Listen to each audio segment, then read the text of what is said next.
Most people think there's a huge gap between saver and investor. Like investors are these Wall Street guys in suits, and savers are just regular people stashing cash in a checking account. Here's the truth. Every investor started as a saver. The only difference between someone with $500 in a savings account and someone with a six-figure portfolio is that they crossed a bridge. Today, I'm giving you the exact steps to cross it. By the end of this video, you'll know exactly how much to save, where that money should go first, and the precise order to move from cash sitting there to money working for you. No fluff. Let's get into it. Before the steps, let's talk about why people stay stuck as savers forever. It's not because they don't have money. It's because nobody ever showed them the order of operations. They either keep piling cash into a savings account, earning almost nothing, or they jump straight into investing without a safety net, panic during the first market dip, and sell at a loss. Both of these come from skipping steps. Investing isn't about picking the hottest stock. It's about building a structure first, then plugging your money into that structure in the right sequence. So let's build that structure. There are 5 steps. Step 1 isn't opening an investment account. It's math. You need to know 3 numbers: your monthly essential expenses, your monthly income after taxes, and the gap between them, what's actually left. Most people never calculate this. They just feel like they're doing okay or struggling. That vague feeling is exactly what keeps people stuck. Take 15 minutes after this video. Add up every essential expense. Subtract that from your take-home pay. That leftover number is your real starting point. Saving and investing aren't about restriction. They're about knowing your numbers so you can automate a plan instead of guessing every month. Now let's move to step 2. Before you invest a single dollar, build an emergency fund. Many people see the stock market rising and want to invest immediately. But if your car breaks down or you lose your job, and all your money is invested, you might be forced to sell during a market downturn. That's not investing. That's gambling with your safety net. Save 3 to 6 months of essential expenses in a high-yield savings account. If your income is unstable or you're self-employed, aim for 6 months. If your income is very stable, 3 months is usually enough. This money isn't meant to grow aggressively.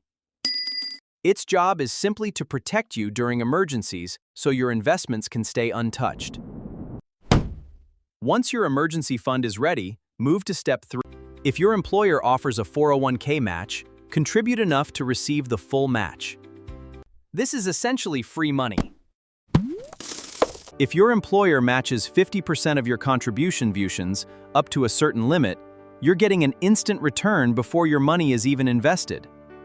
That's why the order is simple. Emergency fund first. Employer match second. Everything else after that. If your employer doesn't offer a match, simply move to the next step. Step 4 is choosing the right account before choosing the investment. Many people open a random investing app and buy stocks immediately, but the account you choose matters just as much.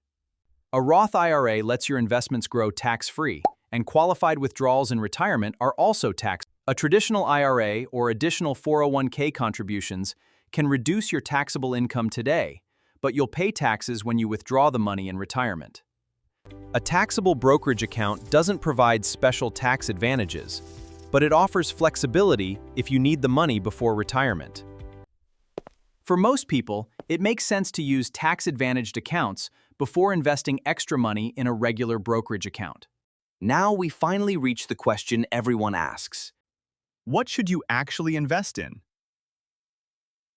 For most long-term investors, the answer is simple. Low-cost, broad index funds. Funds that track the total U.S. stock market or the S&P 500 provide instant diversification across hundreds of companies. Instead of depending on a handful of individual stocks, you're investing in the broader market. Also pay attention to the expense ratio. Even small annual fees can reduce your returns significantly over decades. If you enjoy picking individual stocks, that's fine. Just make them a small part of your portfolio, not the foundation. Finally, there's one step many people forget. Automation. Set up automatic transfers from your paycheck into your emergency fund, retirement accounts, and investment accounts. This removes emotion and guesswork from investing. It also helps you practice dollar-cost averaging by investing a fixed amount on a regular schedule, regardless of whether the market is up or down. Over time, consistency matters far more than trying to perfectly time the market. Let's quickly recap the entire process. Know your income, expenses, and monthly surplus. Build a 3 to 6 month emergency fund. Capture your full employer 401k match if available. Choose the right investment account. Invest primarily in low-cost, broad index funds. And automate the entire process. That's the complete bridge from saver to investor. It isn't flashy, but boring, consistent, and automated investing has helped millions of people build long-term wealth. If you found this video helpful, subscribe for more simple and practical investing guides. Thanks for watching, and I'll see you in the next video.